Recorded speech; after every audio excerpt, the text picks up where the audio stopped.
Bolesť pri pôrode. Ženy ju neraz opisujú ako tú najsilnejšiu, akú kedy zažili.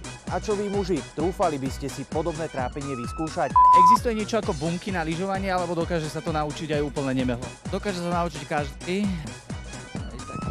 Takže by som sa prihlásil. Kľudne. A ich recept na šťastné manželstvo. Problémy riešiť spoločne, nešetriť humorom a aj v ťažkých chvíľach byť si navzájom oporou.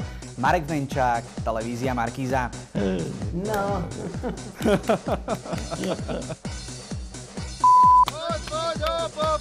To je ten pán cementárny. Vypratý mozog. Aj telo, dočista, dočista. 4 karty. Vyťahnuť. Áno. Dieťa sa vám by malo narodiť. Kedy? Od dneska do roka.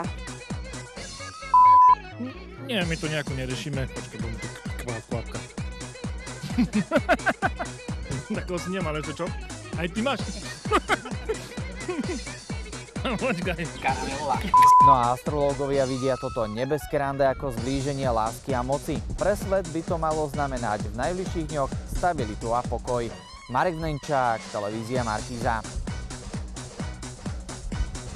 No a sami sme sa presvedčili, že občas ich treba veru poriadne prehovárať. Poď tu, poď, tam hlavu otoč, hore, no, prosím ťa, pekne. Dlhé váhanie, no tradičné rozprávky tentokrát dostali košom. Pokémon, Jerry, Ninja Go.